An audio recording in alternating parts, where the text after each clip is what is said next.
Hello everyone. उम्मीद करता हूँ आप सबकी तैयारी बहुत अच्छी चल रही है।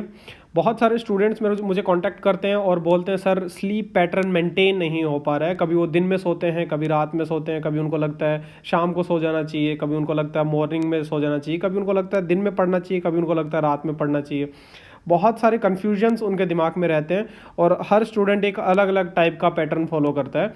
आज का जो हमारा वीडियो का टॉपिक है वो यही है कि हम किस तरह से अपना स्लीप पैटर्न मेंटेन कर सकते हैं। ठीक है, क्योंकि हम 10 दिन कुछ फॉलो करते हैं, फिर उसके बाद कुछ और फॉलो करना स्टार्ट कर देते हैं। एक चीज़ हमें लगता है ऐसे हम करेंगे और 10 दिन बाद फिर लगता है कि नहीं, पढ़ाई नहीं हो पा रही, अब मेरे को अपना स्लीप पैटर्न चेंज करना चाहिए। आज यही इन्हीं सब बातों को लेके मैं वीडियो बना रहा हूँ।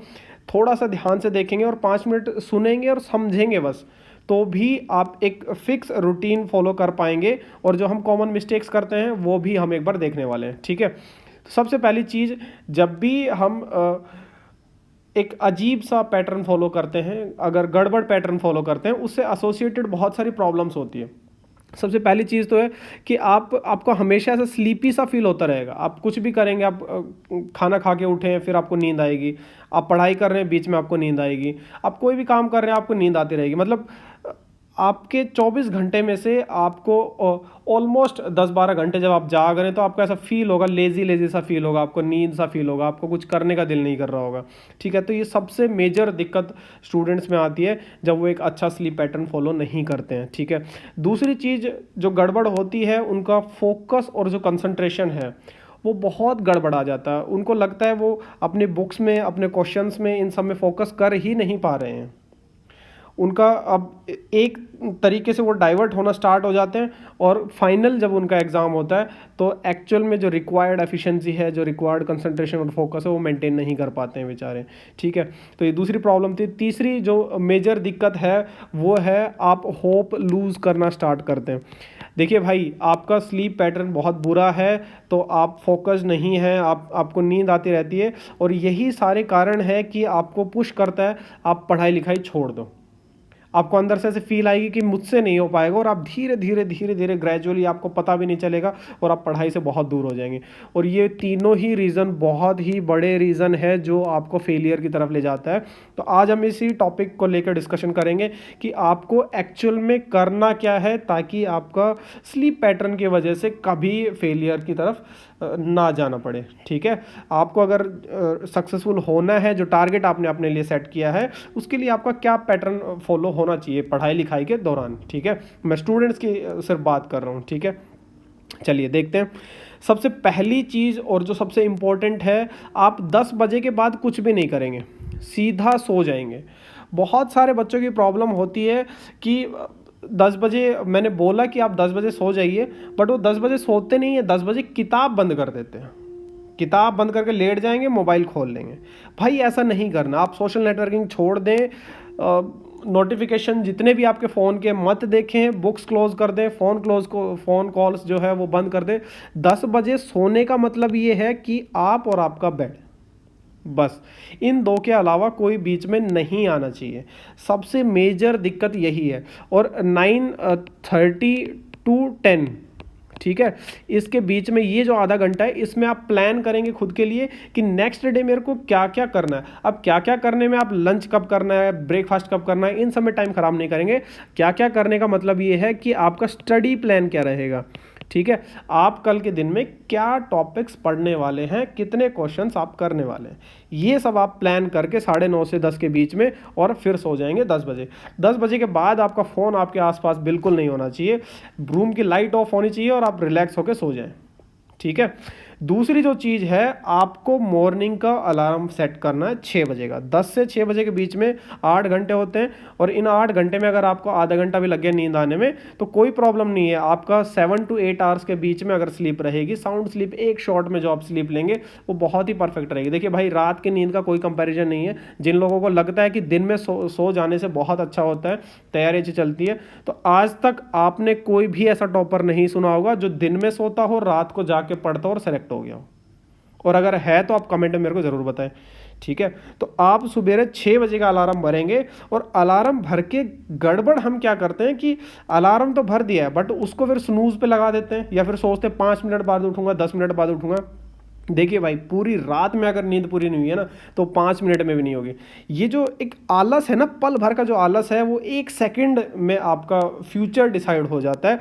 आपका वंस आपने सुना कि घंटी बजी अलार्म की, तुरंत से बैठ जाना है, बिस्तर से उठ के बैठ जाना, फिर डिसाइड कर लेना कि 5 बजे 5 मिनट सोना है या फिर 10 मिनट सोना है। एक बार घंटी बजते ही आप सेट कर लो दिमाग में कि घंटी बजते ही मेरे को उठ के बैठ जाना है, ठीक है।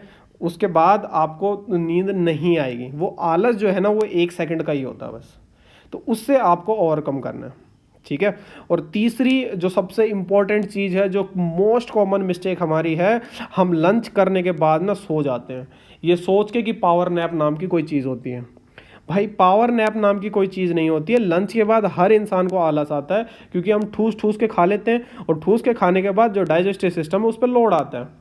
अब डाइजेस्टिव सिस्टम पे लोड आएगा तो पूरे डाइजेस्टिव सिस्टम के आसपास ही आपका ऑक्सीजन का कंसंट्रेशन हो जाएगा, ब्लड का फ्लो उसी के आसपास ज़्यादा रहेगा, एंड जो आपका ब्रेन में ऑक्सीजन सप्लाई वो कम हो जाती है, इसलिए हमें थोड़ा लेजीपना फील होता है, ठीक है। वो लेजीपना है, वो नींद नहीं है, ठीक है। इस कंफ्यूजन में कभी नहीं रहना कि लंच के बाद सो जाना चाहिए, पावर नैप होता है, उसके बाद मैं बहुत अच्छे से पढ़ूंगा। नहीं उठ पाओगे, 2-3 घंटे पहले, 2-2.5 घंटे पहले तो बिल्कुल नहीं उठ पाओगे, और पूरा टाइम आप बर्बाद कर देंगे, ठीक है। मैं बता रहा हूँ, मैंने अपनी तैयारी के दौरान में पूरे 1 साल कभी भी मैं लंच के बाद तो नहीं सोया, ठीक है। क्योंकि देखो, मुझे उस टाइम पता नहीं था, बट हाँ, मेरे दोस्त लोग डॉक्टर हैं, उन्होंने मुझे सजेस्ट किया था, उन्होंने बताया था कि ऐसा ऐसा प्रोसेस होता है, ब्रेन में ऑक्सीजन सप्लाई रिलेटिवली कम हो जाती है लंच के बाद, क्योंकि सारा जो फोकस है बॉडी का वो डाइजेशन सिस्टम पे हो जाता है।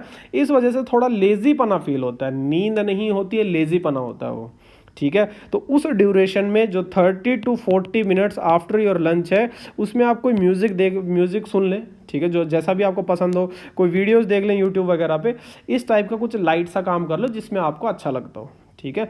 तो वो लेजी पने से उस पीरियड से बाहर आएंगे आप 30 से 40 मिनट में, उसके बाद आप पढ़ाई स्टार्ट कर देंगे। भाई, अगर लंच के बाद आप सो गए तो फिर गड़बड़ हो जाएगी, ठीक है। सोने से जीवन में आज तक किसी को कुछ नहीं मिला है, ठीक है। अब भी इतना बताने के बाद भी बहुत बच्चे ये नहीं कर पाते हैं, उसका जो रीज़न है वो मैं आपको बता देता हूँ। एक तो मैं ऑलरेडी अभी जो डिस्कस कर चुका हूँ कि हम लंच के बाद ना सो जाते हैं।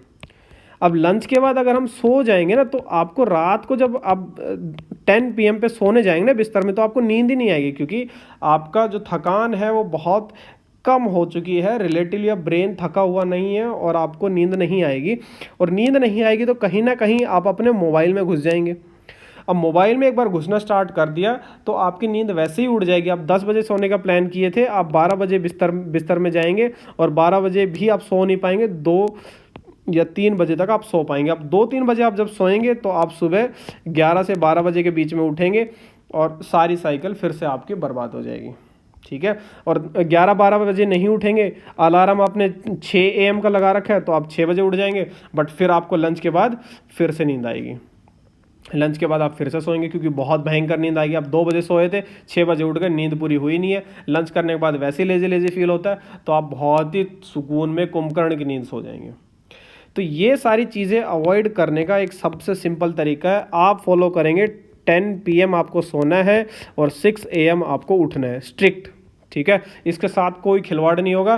प्लस आपको लंच के बाद सोना नहीं है, ठीक है। लंच के बाद तो आपको बिल्कुल भी नहीं सोना है, अगर वो सो गए तो आप गड़बड़ कर दोगे।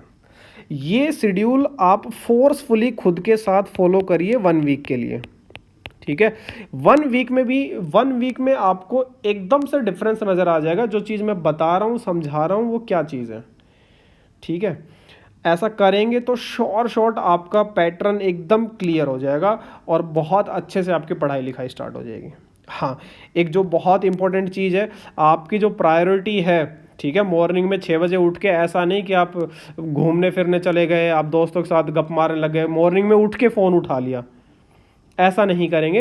जो रात को आपने 9:30 to 10 के बीच में जो शेड्यूल बनाया था ना अपने लिए पढ़ाई लिखाई का, वो शेड्यूल स्टार्ट करेंगे, ठीक है।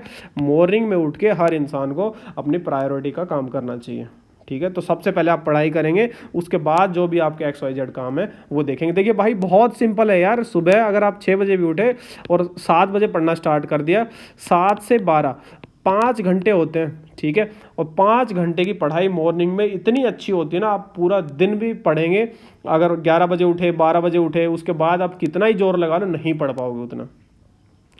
मॉर्निंग में एक स्लॉट रखो 5 घंटे का, 7 से 12 का, बीच में आप 15 या 20 मिनट का गैप ले लेंगे हाफ टाइम के बाद। और उसके बाद आप देखना, आप अगर ये 5 घंटे बहुत अच्छे से यूटिलाइज कर पा रहे हैं तो देखिए मैंने एक स्ट्रेटेजी बताई थी 8 महीने की गेट के लिए, जो कि सिर्फ 5 घंटे में बेस्ड थी, और बहुत सारी रिवीजन उसमें इंक्लूड करी थी, हर एक छोटी छोटी चीज़ मैंने उसमें बताई थी। उस वीडियो का लिंक भी मैं डिस्क्रिप्शन बॉक्स में डाल दूंगा। हाँ, इसके बाद जब आप मोटिवेट हो जाएंगे, आपका एनर्जी अंदर से आएगी, जब आप कुछ कर लेते हैं अचीव, तो डेफिनेटली उसके बाद और ज़्यादा करने का मन करता है। जब आप एक बार ड्रैग हो जाते हैं पीछे, आपको लगता है कि मुझसे नहीं हो पाएगा, तो आप और ज़्यादा पीछे होते चले जाते हैं, ठीक है। तो मॉर्निंग के 5 घंटे आप जब बहुत अच्छे से यूटिलाइज कर लेंगे तो लंच के बाद ऑटोमेटिकली आपका मन करेगा कि कुछ क्वेश्चंस में और उड़ा लूँ, ठीक है। और क्वेश्चन से मेरे को याद आया कि आप 100 क्वेश्चंस पर डे लगाएंगे ही लगाएंगे, ठीक है। और अगर आप ये नहीं कर रहे हैं तो आप मान के चलो आप बहुत पीछे निकलते जा रहे हैं, आप कंपटीशन से बाहर होते जा रहे हैं। और 100 क्वेश्चन आपके अभी नहीं हो रहे हैं, फॉर एग्जांपल आप अभी 60 क्वेश्चन कर पा रहे हैं, तो हर दिन सिर्फ 2 क्वेश्चन ऐड अप करते जाएंगे। इसका मतलब ये है कि आफ्टर 20 डेज आप 100 क्वेश्चंस पर डे पे पहुंच जाएंगे, ठीक है। कोई बड़ा टारगेट नहीं है। चलिए, आई होप मैंने जो समझाया आपने समझाया और अब थोड़ा सा आप फॉलो करेंगे। Stay focused and do well in exam.